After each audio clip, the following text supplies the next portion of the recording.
Hi friends, welcome to Prerana and Sadhana class. ఈరోజు అర్థశాస్త్రంలో ఎకనామిక్స్లో భాగంగా డిమాండ్ సిద్ధాంతం గురించి తెలుసుకుందాం. అంతకంటే ముందు ఒక చిన్న మోటివేషన్ ఫ్రెండ్స్. తింటూ ఉంటే కొండలైనా కరిగిపోతాయి అని అంటారు పెద్దవాళ్ళు. మరి చదువుతూ ఉంటే బుక్స్ మొత్తం రెఫర్ కావా ఫ్రెండ్స్? ఒక్కసారి ఆలోచించండి. చదువుతూ ఉంటే ఒక్కొక్క బుక్ మనకు అర్థమైన కొద్దీ ఆ బుక్ మొత్తం చదివేసినట్టుగా అనిపిస్తుంది. అదేవిధంగా తింటూ ఉంటే కొండలైనా కరిగిపోతాయి అనడం ఎంత నిజమో దీంట్లో కూడా వాస్తవం ఉంది. ఖచ్చితంగా మీరు చదువుతూ పోతే ఇంట్రెస్ట్ అనేది పెరుగుతుంది. అదేవిధంగా మీరు లక్ష్య సాధనకి దగ్గర అవుతారని అనుకుంటున్నాను. Thank you friends. అయితే ఈరోజు డిమాండ్ సిద్ధాంతం గురించి చూద్దాం. ఇప్పటివరకు నాకు వచ్చిన కామెంట్స్, మీరిచ్చే లైక్స్, మీరిచ్చే సబ్స్క్రైబ్ చాలా హ్యాపీగా ఉంది ఫ్రెండ్స్. అందుకనే నేను ఇంకా ఎక్కువ వీడియోస్ డైలీ 4-5 వీడియోస్ వరకు చేయగలుగుతున్నాను. నేను చదువుకోకుండా దీన్ని పెడుతూనే నేను రీకాల్ అనేది చేసుకుంటున్నాను ఫ్రెండ్స్. ఎందుకంటే నేను 3 సార్లు మిస్ అయ్యాను. డిఎస్సి అంటే దాని బాధ ఏంటో నాకు తెలుసు ఫ్రెండ్స్. జస్ట్ హాఫ్ మార్క్లో, జస్ట్ 2.5 మార్క్లో, జస్ట్ 5 మార్క్స్లో పోయిన నాకు ఈ విలువ ఏంటి, ఈ డిఎస్సి ఏంటి, ఈ జాబ్ విలువ ఏంటి అనే విషయం నాకు తెలుసు. ఎందుకంటే ప్రైవేట్ సెక్టార్లో మనం ఎంత కష్టపడ్డప్పటికీ దానిలో ఉన్న సుఖం వేరు, దీనిలో ఉన్న ఇది వేరు. కాబట్టి మనకెంతో విలువైనది, ఎంతో గొప్పనైన ఉపాధ్యాయ వృత్తిలోకి మీరందరూ కూడా చేరాలి అని నేను కూడా ఖచ్చితంగా డిఎస్సి సాధించాలని ఆశిస్తూ మరి ఇంకా లేట్ చేయకుండా డిమాండ్ సిద్ధాంతాన్ని గురించి తెలుసుకుందాం.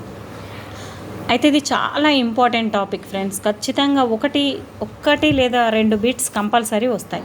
మనకు ఒక బిట్ అంటే డిఎస్సిలో హాఫ్ మార్క్. కాబట్టి చూడండి ఫ్రెండ్స్, ఖచ్చితంగా దీని గురించి మీరు నేర్చుకోండి. నేను కూడా ఎక్కువ మటుకు మీకు అవగాహన అయ్యే విధంగా ఎక్స్ప్లెయిన్ చేస్తాను. ఓకేనా? ట్రై. అర్థశాస్త్ర సిద్ధాంతంలో డిమాండ్ సిద్ధాంతానికి విశేష ప్రాముఖ్యం ఉంది. మనం నిత్య జీవితంలో ఎన్నో వస్తువులను, సేవలను వినియోగిస్తాం. దానికోసం వస్తు సేవలకు ధరలను చెల్లిస్తూ ఉంటాం. చూడండి, మనం ఏదైనా ఒక వస్తువు కొనాలి అంటే దానిపైన ధర ఉంటుంది. దాన్ని మనం చెల్లిస్తేనే మనకు వాళ్ళు వస్తువు అనేది ఇవ్వడం జరుగుతుంది. వస్తు సేవల ధర నిర్ణయంలో డిమాండ్ పాత్ర ప్రముఖమైంది. ఈ అధ్యాయంలో డిమాండ్ అర్థం, దానిని నిర్ణయించే అంశాలేంటి, మరి ఈ సూత్రానికి మినహాయింపులేంటి, డిమాండ్ యొక్క రకాలేంటి మొదలైన అంశాల గురించి మనం తెలుసుకుందాం. మరి డిమాండ్ అర్థం ఏంటి అసలు? సాధారణంగా డిమాండ్ అంటే కోరిక అనే 2 పదాలను వస్తు సేవలను కొనుగోలు చేయడం అనే ఒకే భావనలో పర్యాయ పదాలుగా వాడతారు. అర్థశాస్త్రంలో డిమాండ్ అర్థం కోరిక అర్థం కంటే చాలా విస్తృతమైనది. ఒక వినియోగదారుడు వస్తువును కొనాలనే కోరికతో పాటు కొనుగోలు శక్తి, చూడండి, ఒక్క కోరిక ఉంటే సరిపోదు ఫ్రెండ్స్, కొనుగోలు శక్తి కూడా ఉన్నట్లయితే ఆ వస్తువు లేదా సేవకు డిమాండ్ ఉన్నట్లు చెప్పవచ్చు. ఇప్పుడు ఈ పెన్ను ఉంది నా చేతిలో. ఈ పెన్ను 20 రూపీస్ ఉందనుకోండి.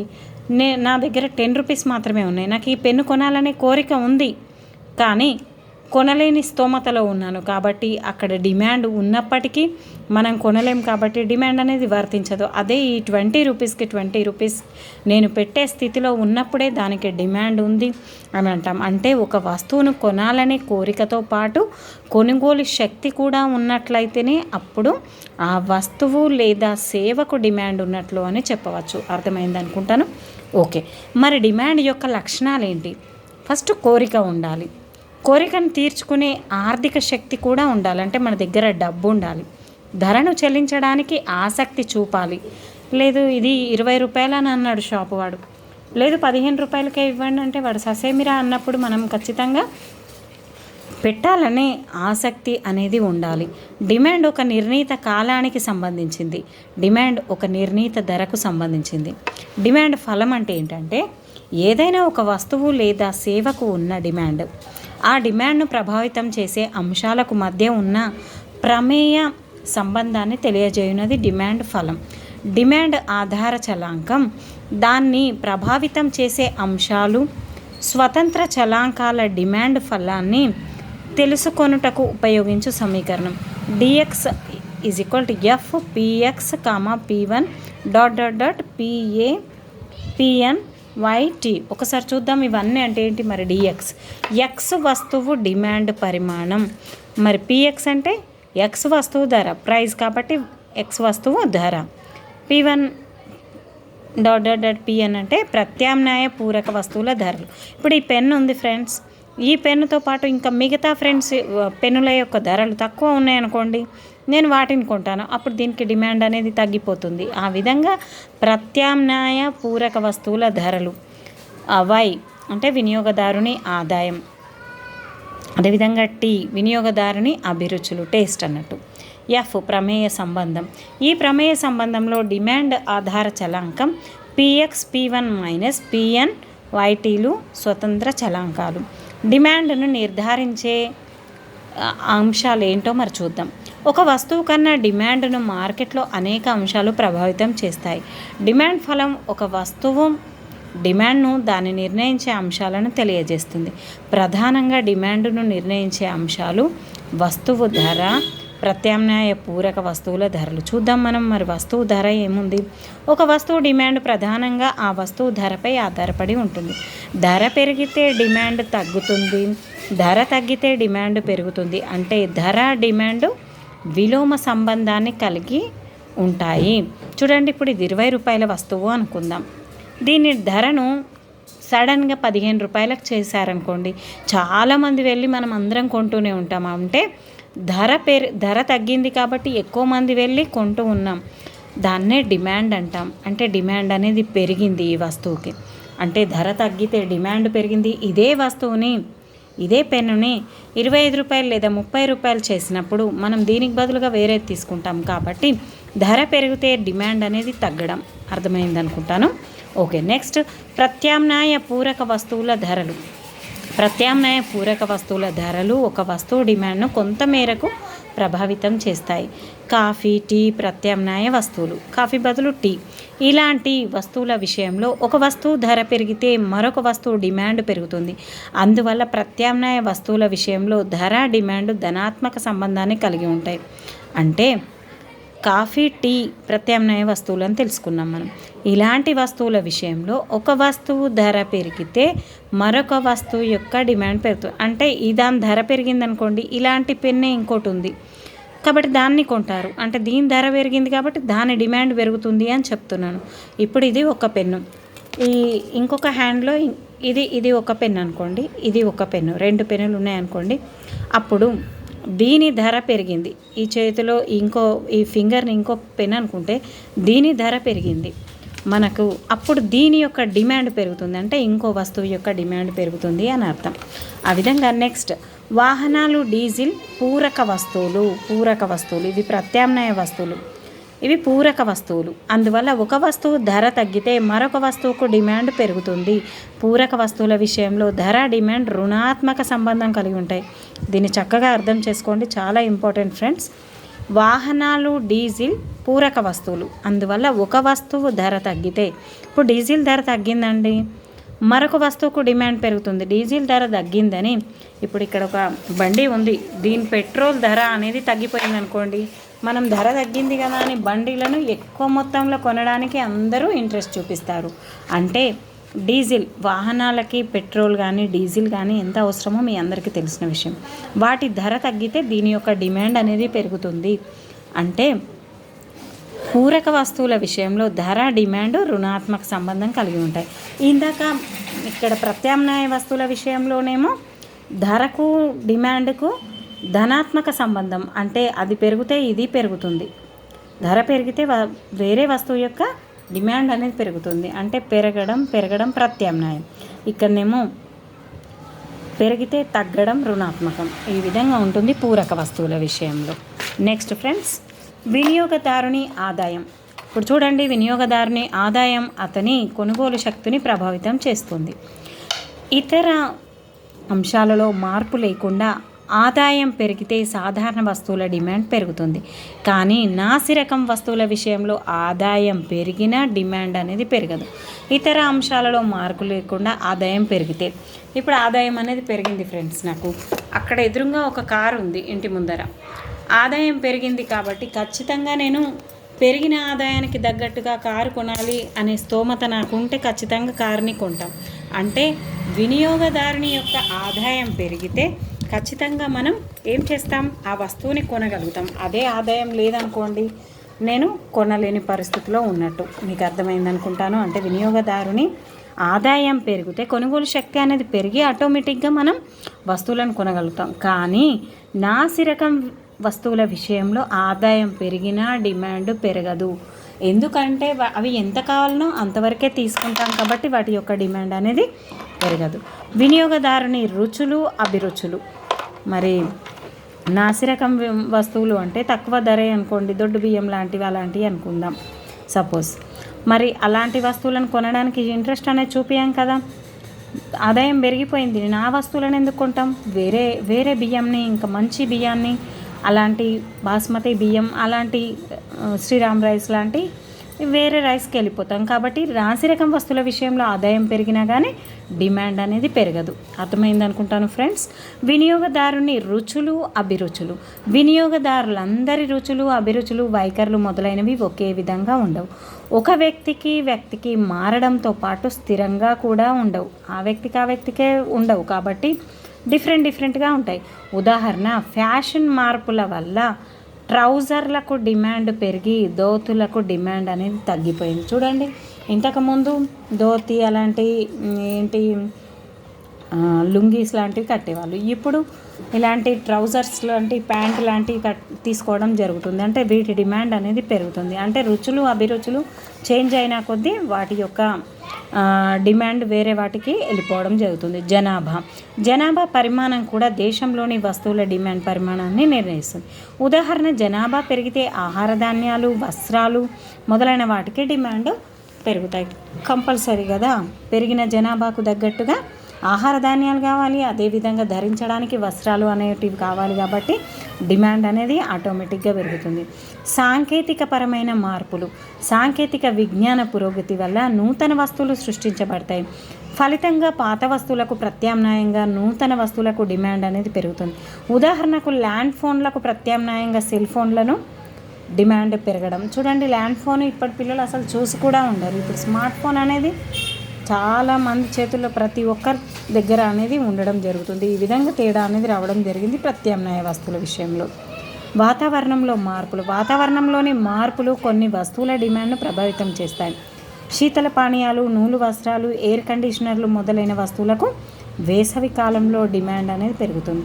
అదేవిధంగా చలికాలంలో స్వెటర్లు, అదేవిధంగా రెయినీ సీజన్లో రెయిన్ కోట్స్, అంబ్రెల్లాస్ ఈ విధంగా మనం తీసుకోవడం అనేది జరుగుతుంది. ఈ విధంగా వాతావరణ మార్పులను బట్టి కూడా డిమాండ్ అనేది డిఫరెంట్గా అవ్వడం జరుగుతుంది.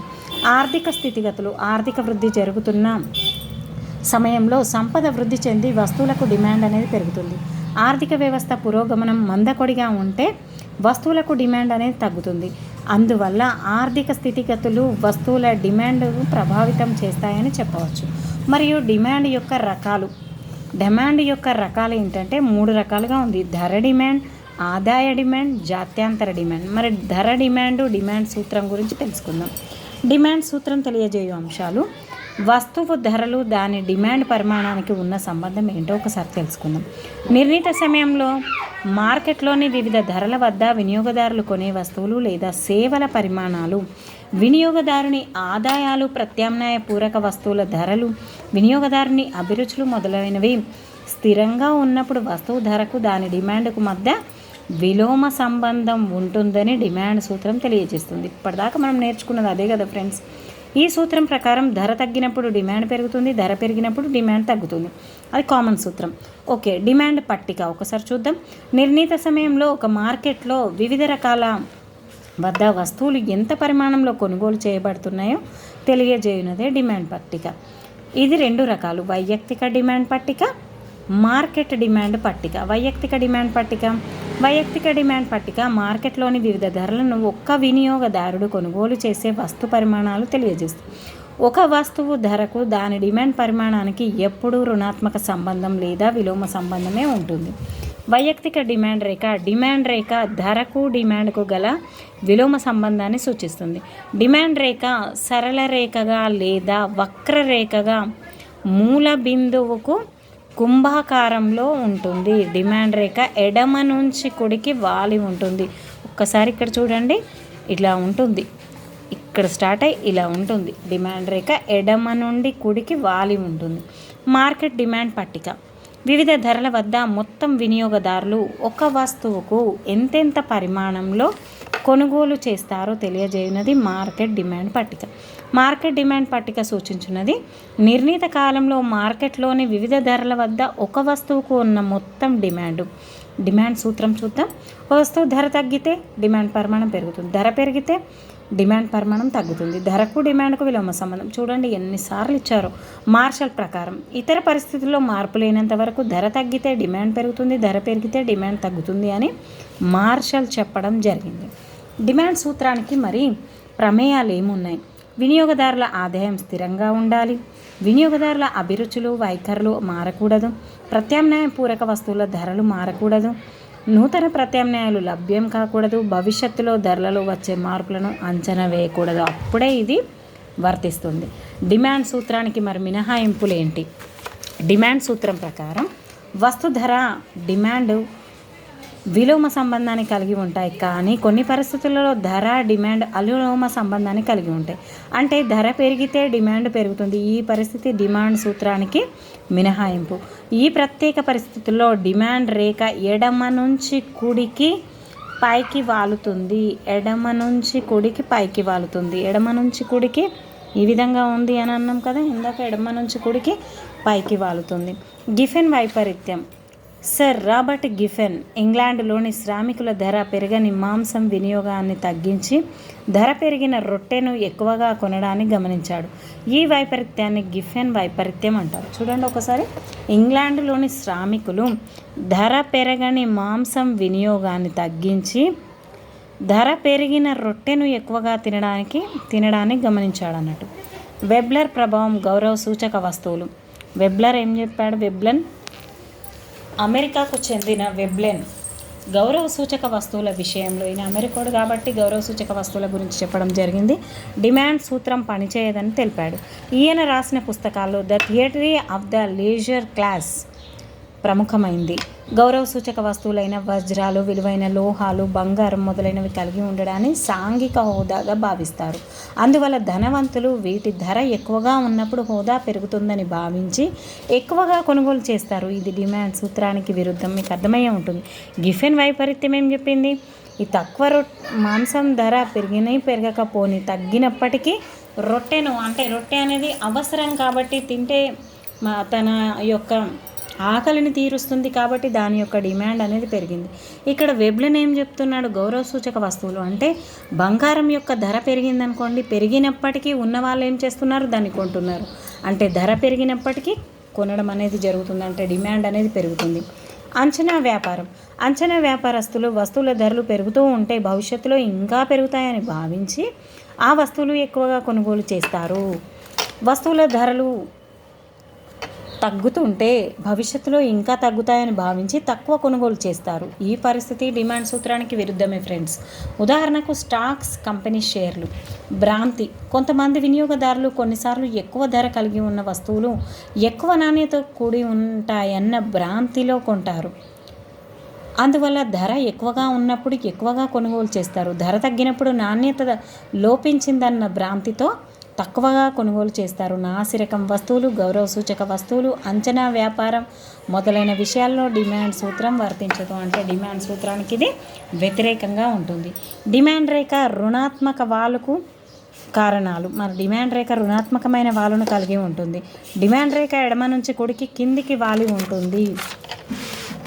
దీనికి గల కారణాలు: పాత నూతన కొనుగోలుదారులు. ఒక వస్తువు ధర తగ్గగానే ముందు నుంచి ఆ వస్తువును కొనుగోలు చేస్తున్న పాత వినియోగదారుల వాస్తవిక ఆదాయం పెరిగి ఎక్కువగా కొనుగోలు చేస్తారు. ఒక వస్తువు ధర తగ్గినప్పుడు ఆకర్షితులైన కొత్త వినియోగదారులు ఇది వరకు ధర ఎక్కువగా ఉన్నప్పుడు కొనలేని వాళ్ళు ఆ వస్తువుకు ఎక్కువగా కొనుగోలు చేస్తారు. అందువల్ల ధర తగ్గినప్పుడు వస్తువు డిమాండ్ అనేది పెరుగుతుంది. ఆదాయ ప్రభావం. ఒక వస్తువు ధర తగ్గినప్పుడు వినియోగదారుడు ఆ వస్తువును ఇదివరకు కొంటున్న పరిమాణంలో కొనుగోలు చేయడానికి పూర్వం చేసే ఖర్చు కంటే తక్కువ ఖర్చు చేయడం ద్వారా కొనుగోలు చేయగలడు.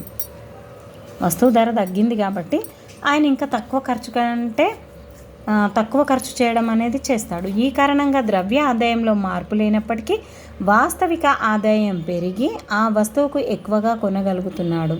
అందువల్ల ధర తగ్గితే డిమాండ్ పెరగడం, ధర పెరిగితే డిమాండ్ తగ్గడం అనేది జరుగుతుంది.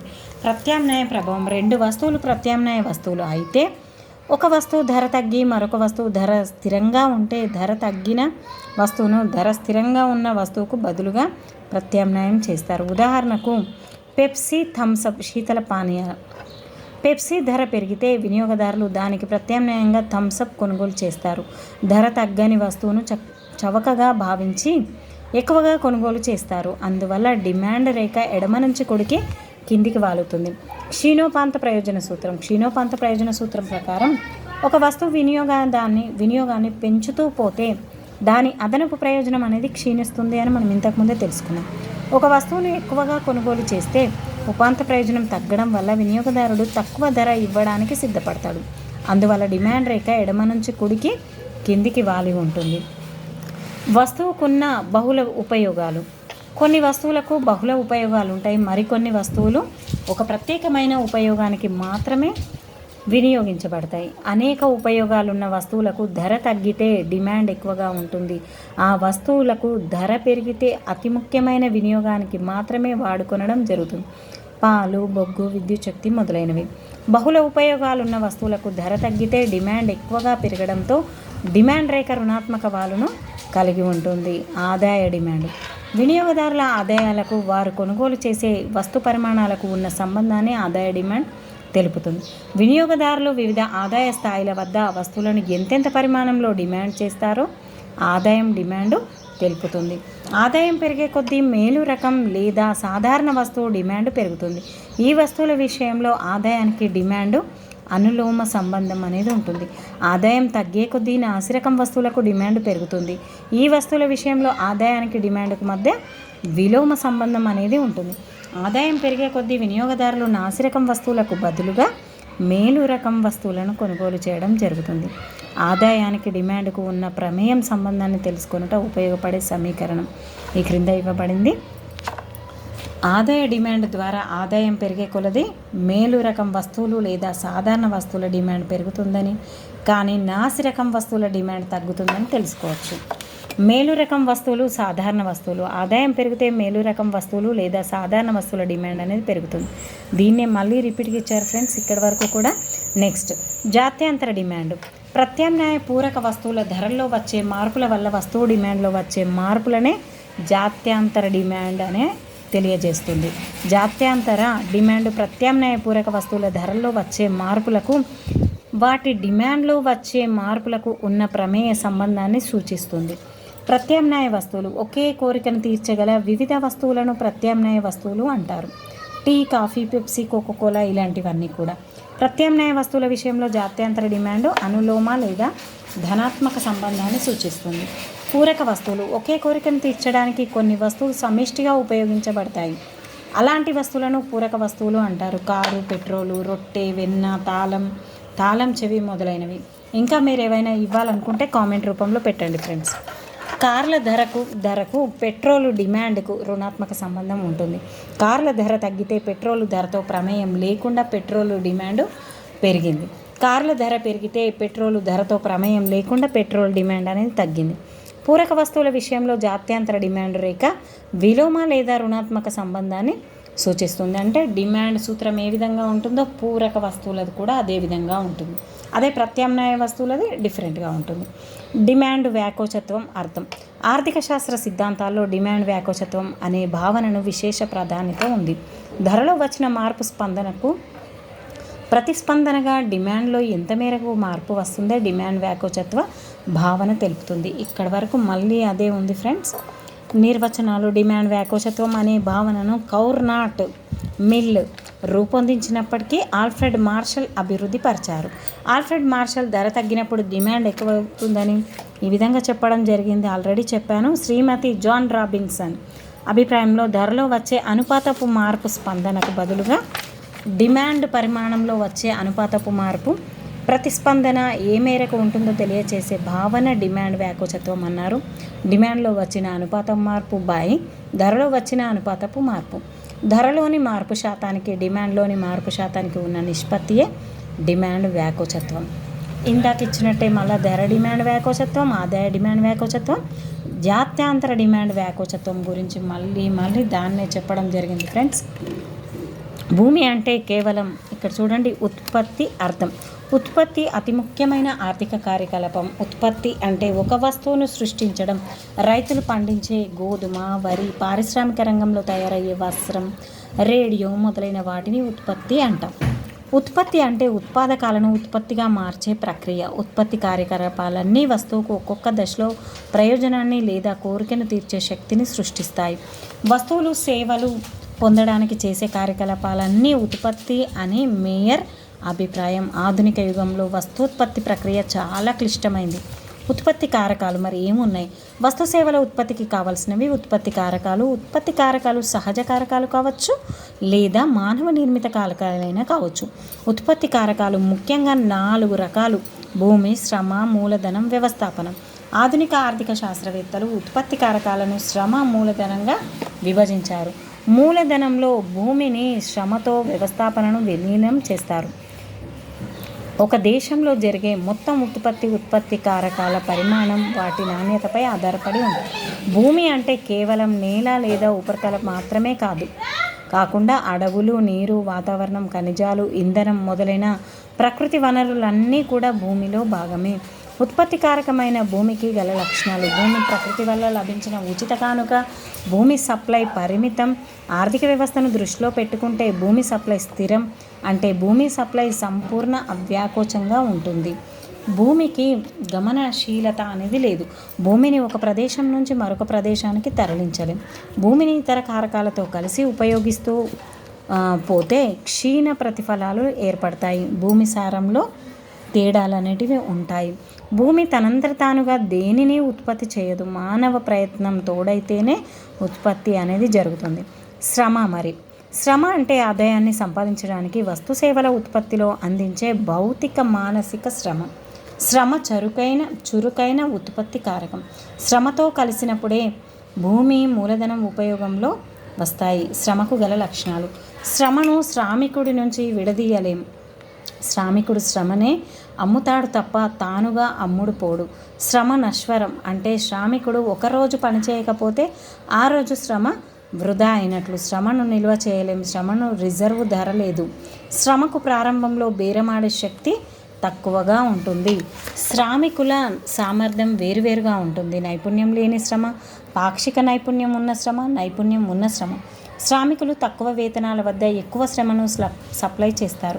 వేతనాలు ఒక స్థాయి కంటే ఎక్కువైతే శ్రామికులు శ్రమను తగ్గించి విశ్రాంతిని కోరుకుంటారు. అందువల్ల అత్యధిక వేతనాల వద్ద శ్రమ సప్లై తగ్గుతుంది. ఫలితంగా శ్రమ సప్లై రేఖ ప్రారంభంలో ఎడమ నుంచి కుడికి పైకి వాలిన, అత్యధిక వేతనాల వద్ద వెనుకకు వాలును.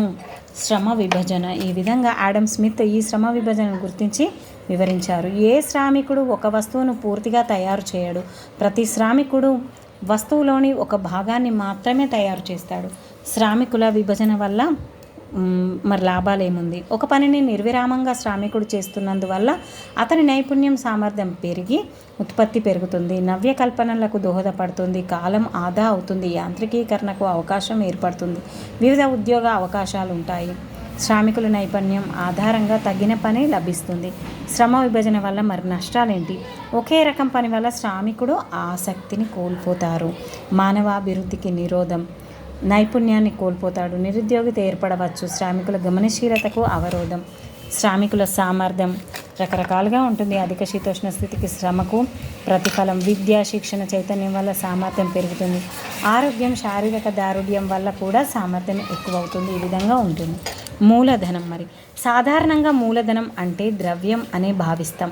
యంత్ర పరికరాలు, ముడి పదార్థాలు, భవనాలు మొదలైన వాటిపై వెచ్చించే ద్రవ్యాన్ని మూలధనం అంటారు.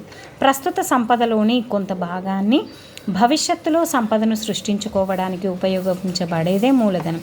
మూలధనాన్ని నిల్వ భావన ఉపయోగించి ఆదాయాన్ని ప్రవాహ భావన పొందుతాం.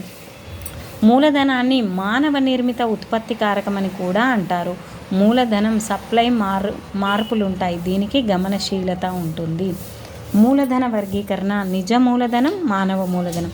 భవనాలు, యంత్రాలు, ఫ్యాక్టరీలు మొదలైన భౌతికమైన వాటిని నిజ లేదా వాస్తవిక మూలధనం అని అంటారు. మానవుల నైపుణ్యం, వారి సామర్థ్యం మానవ మూలధనంగా పిలువబడుతుంది. వైయక్తిక, అదేవిధంగా సామాజిక మూలధనం అని కూడా అంటారు. వైయక్తిక మూలధనం ఒక వ్యక్తికి లేదా సంస్థకు చెందింది. సామాజిక మూలధనం మొత్తం సమాజానికి చెందుతుంది. స్థిర చర మూలధనం: మన్నిక కలిగి ఉత్పత్తిలో ఎక్కువ కాలం ఉపయోగపడే యంత్రాలు, భవనాలన్నింటి లాంటివి స్థిర మూలధనం.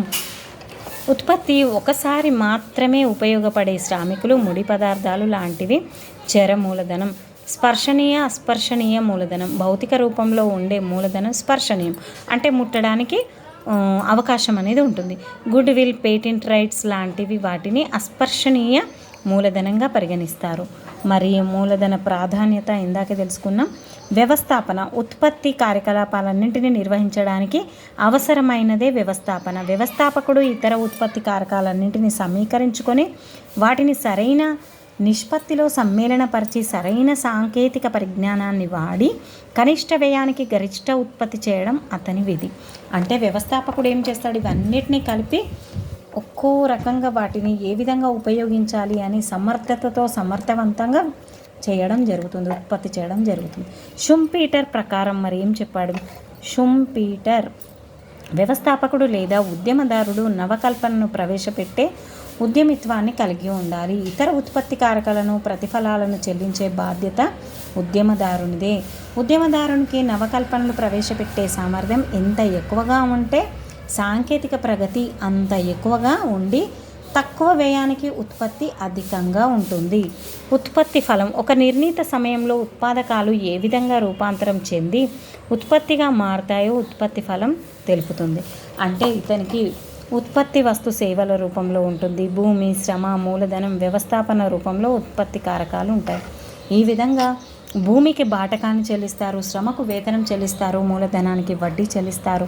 ద్విధాధిపత్యం: పరిమిత స్వామ్యంలోని భాగమే ద్విధాధిపత్యం. ద్విధాధిపత్యం సూక్ష్మ రూపంలో ఉండే పరిమిత స్వామ్యం. దీని గురించి డ్యూ అంటే ఇద్దరు అని, పాలీ అంటే అమ్మకందారులు అని అర్థం.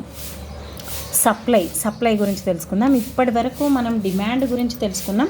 వివిధ ధరల వద్ద అమ్మకానికి సిద్ధంగా ఉంచిన వస్తు పరిమాణమే సప్లై నిర్ణయించే కారకాలు ఏంటి? వస్తువు ధర, ఉత్పత్తి కారకాల ధరలు, సాంకేతిక పరిజ్ఞానం, ప్రకృతి సిద్ధమైన అంశాలు, ప్రభుత్వ విధానాలు. సప్లై సూత్రం అంటే ఏంటి మరి? ఇతర అంశాలు మారకుండా ఉన్నప్పుడు, వస్తువు ధర పెరిగినప్పుడు వస్తువుల సప్లై పరిమాణం కూడా పెరుగుతుంది. ధర తగ్గినప్పుడు సప్లై పరిమాణం తగ్గుతుంది. ధరకు సప్లైకి మధ్య ధనాత్మక సంబంధం ఉంటుంది. అంటే డిమాండ్కు సప్లైకి డిఫరెంట్గా ఆపోజిట్గా ఉంటుంది. సప్లై రేఖ కింది నుంచి పైకి వాలును కలిగి ఉంటుంది. స్థిర వ్యయాలు: ఉత్పత్తిదారుడు స్వల్పకాలంలో ఫ్యాక్టరీ, భవనాలు, యంత్రాలు, శాశ్వత కార్మికుల బీమా మొదలైన వాటిపై చేసిన వ్యయాలను స్థిర వ్యయాలు అంటారు. చర వ్యయాలు: మరియు స్వల్పకాలంలో ఉత్పత్తిదారుడు మార్చుకున్న కారకాలపై అయ్యే వ్యయాలను చర వ్యయాలు అంటారు. ఈ వ్యయాలు ఉత్పత్తితో పాటు మారుతుంటాయి. ఒక ఉత్పత్తి పెరిగినప్పుడు పెరుగుతాయి, ఉత్పత్తి తగ్గినప్పుడు తగ్గుతాయి. ఈ విధంగా స్థిర వ్యయానికి చర వ్యయానికి డిఫరెంట్ అనేది ఉంది. ద్రవ్య వ్యయాలు, ప్రకటిత వ్యయాలు: వివిధ ఉత్పత్తి కారకాలకు ద్రవ్య రూపంలో చేసిన చెల్లింపులన్నీ ఉత్పత్తిదారునికి ద్రవ్య వ్యయాలు అవుతాయి. అవి మరి ప్రకటిత వ్యయాలు: ఇతరుల వద్ద నుండి పొందిన కారకాలకు చెల్లించిన ధరలను ప్రకటిత వ్యయాలు అంటారు. మరియు అప్రకటిత వ్యయాలు: ఉత్పత్తిలో ఉపయోగించిన కొన్ని ఉత్పత్తి కారకాలు ఉత్పత్తిదారుని అయి ఉండవచ్చు. వాటికి చెల్లింపు చేయకపోయినప్పటికీ వాటిని కూడా అంచనా వేసి ఉత్పత్తి వ్యయాలలో కలపవలసి ఉంటుంది. ఈ వ్యయాలను అప్రకటిత వ్యయాలు అంటాం. మరి నిజ వ్యయాలు: ఉత్పత్తిలో శ్రామికులు, ఉత్పత్తిదారులు చేసే కృషి త్యాగాలను నిజ వ్యయాలు అంటారు. మరి మొత్తం వ్యయం: స్వల్పకాలంలో స్థిర చర వ్యయాలు కలిపి ఉత్పత్తిదారుని మొత్తం వ్యయాలు అవుతాయి.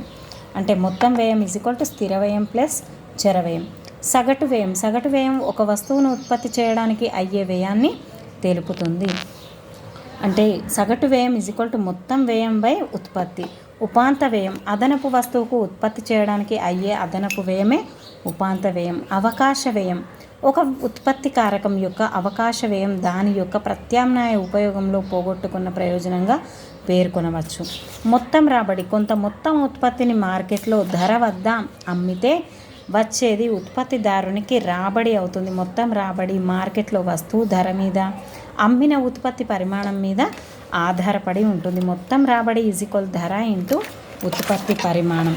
ఈ విధంగా మనకి ఉపాంత రాబడి అని విలువ సిద్ధాంతం. మరి విలువ ఆర్థిక వ్యవస్థలో ఉత్పత్తి అయిన వస్తువులు ప్రజలు వినియోగం చేయాలంటే ముందుగా మారకం జరగాలి.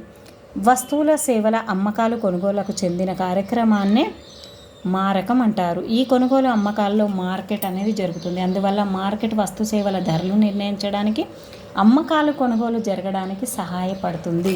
ఇక్కడ మార్కెట్ యొక్క అర్థం ఏంటి? వస్తు సేవల అమ్మకాలు కొనుగోలు జరిగే ప్రదేశాన్ని మనం మార్కెట్ అని అంటాం. ప్రజలు టెలిఫోన్, ఇంటర్నెట్ సదుపాయాల ద్వారా దూర ప్రాంతాల నుంచి వస్తు కొనుగోలు, అమ్మకాలు అనేటివి కూడా జరగడం జరుగుతుంది. ఎడ్వర్డ్ ప్రకారం అమ్మకందారులను, కొనుగోలుదారులను ఒక దగ్గరికి చేర్చే యంత్రాంగమే మార్కెట్ అని అంటారు. ఈ విధంగా మార్కెట్ గురించి ఇక్కడ ఇవ్వడం జరిగింది ఫ్రెండ్స్. ఇక్కడ అంతా ఇంపార్టెంట్గా మనకి ఎగ్జామ్ పాయింట్ ఆఫ్ వ్యూలో ఏమీ లేదు, మనం ఖచ్చితంగా చేయగలుగుతాం. ఇక్కడ సంపూర్ణ పోటీ, అత్యధిక సంఖ్యలో కొనుగోలుదారులు, అమ్మకందారులు. ఈ మార్కెట్లో అధిక సంఖ్యలో కొనుగోలుదారులు, అమ్మకందారులు ఉంటారు. ఏ ఒక్క అమ్మకందారుని లేదా కొనుగోలుదారుని చర్యలు మార్కెట్ ధరను ప్రభావితం చేయదు. ఒక వస్తువు ధర దానికి ఉండే మొత్తం డిమాండ్, సప్లైలు కలిసి నిర్ణయిస్తాయి. ఈ విధంగా ఇవ్వడం జరిగింది. సజాతీయ వస్తువులు, సంస్థ, పరిశ్రమ ప్రవేశించడానికి, నిష్క్రమించడానికి స్వేచ్ఛ, ఉత్పత్తి కారకాలను, వస్తువులను సంపూర్ణ గమనశీలత అనేది ఉంటుంది. రవాణా ఖర్చులు అనేటివి ఉండవు. మార్కెట్ సంపూర్ణ పరిజ్ఞానం, అసంపూర్ణ పోటీ. ఈ విధంగా ఇక్కడ అంతా ఇంపార్టెంట్గా ఏం లేదు ఫ్రెండ్స్. ఖచ్చితంగా మీరు డిమాండ్ గురించి తెలుసుకోండి. అప్పుడే మీకు డిమాండ్ గురించి అర్థమవుతేనే ఇవన్నీ కూడా మీరు చేయగలుగుతారు. నా క్లాస్ మీకు నచ్చింది అనుకుంటున్నాను. ఖచ్చితంగా మీరు సబ్స్క్రైబ్ చేస్తూ, లైక్ చేస్తూ, అదేవిధంగా నాకు కామెంట్స్ రూపంలో తెలియజేయండి ఫ్రెండ్స్. ఇక్కడ మార్కెట్ గురించి ఒక్కసారి చూడండి. కాల వ్యవధి, స్థలం, పోటీ. కాల వ్యవధి ఏంటి? అతి స్వల్పకాలిక మార్కెట్, కాలిక మార్కెట్, స్వల్పకాలిక మార్కెట్, దీర్ఘకాలిక మార్కెట్ అని ఈ విధంగా ఉన్నాయి. స్థలం అంటే స్థానిక మార్కెట్, జాతీయ మార్కెట్, అంతర్జాతీయ మార్కెట్. ఇక్కడ పోటీ అనేది సంపూర్ణ పోటీ, అసంపూర్ణ పోటీ. మళ్ళీ అసంపూర్ణ పోటీలో ఏకస్వామ్యం, ఏకస్వామ్య పోటీ, పరిమిత స్వామ్యం, ద్విధాధిపత్యం ఈ విధంగా ఉండడం జరిగింది. పోటీ ఆధార మార్కెట్లు అనేటివి కూడా ఉన్నాయి. అంతర్జాతీయ మార్కెటు, జాతీయ మార్కెటు, మీకు వీటి గురించి అంతా తెలిసే ఉంటుంది. జనరల్ టాపిక్ ఉంది కాబట్టి నేను దాని గురించి ఎక్కువగా మీకు వివరించడం లేదు. అయితే సజాతీయ వస్తువులు అంటే పరిశ్రమలోని అన్ని సంస్థలు అన్ని విషయాల్లో ఒకే విధంగా ఉండే సజాతీయ వస్తువులను తయారు చేస్తాయి. ఇవి సంపూర్ణ ప్రత్యామ్నాయాలు. ఈ వస్తువులకు ఉండే జాత్యాంతర డిమాండ్, వ్యాకోచత్వం సంపూర్ణం. ఈ విధంగా ఇవ్వడం జరిగింది. రవాణా ఖర్చులు ఉండవని. ఇంకా డిఫరెంట్గా ఉంది. ఇదంతా మార్కెట్. జనరల్గా మనం మార్కెట్ను గమనిస్తే ఏదైతే ఉంటుందో అదే ఉంది ఫ్రెండ్స్. ఖచ్చితంగా డిమాండ్, సప్లై అనేది మీకు అర్థమయ్యే ఉంటుంది అనుకుంటున్నాను. మార్షల్ గురించి గుర్తుపెట్టుకోండి. ఒక వస్తువు ధర తగ్గితే డిమాండ్ పెరుగుతుంది, ధర పెరిగితే డిమాండ్ తగ్గుతుంది అనే విషయాన్ని చెప్పడం జరిగింది. ఈ క్లాస్ మీకు నచ్చింది అనుకుంటున్నాను ఫ్రెండ్స్. ఖచ్చితంగా మీరు కామెంట్ చేయండి. అదేవిధంగా మీకు ఇంకా ఎలాంటి క్లాసెస్ కావాలో చెప్పండి. నేను ఖచ్చితంగా వాటిని చేసి పెడతాను. త్వరలోనే జీకే కరెంట్ అఫైర్స్ ఖచ్చితంగా చేస్తాను ఫ్రెండ్స్. చాలామంది కూడా నన్ను అడుగుతున్నారు. చేస్తాను, కొంచెం టైం ఉంది. ఆ బుక్స్ తీసుకొని రావాలి కాబట్టి నేను ఖచ్చితంగా చేస్తాను ఫ్రెండ్స్. Thank you everyone. నా క్లాసెస్కి ఇంత ఆదరణ లభిస్తుందని నేను ఫస్ట్ అయితే అనుకోలేదు. కాబట్టి మీ అందరికీ నచ్చుతున్నాయి. నేను చెప్పే విధానంలో కూడా తేడాను మీరు గమనించాలి. Thank you everyone. Please keep smile, keep it up.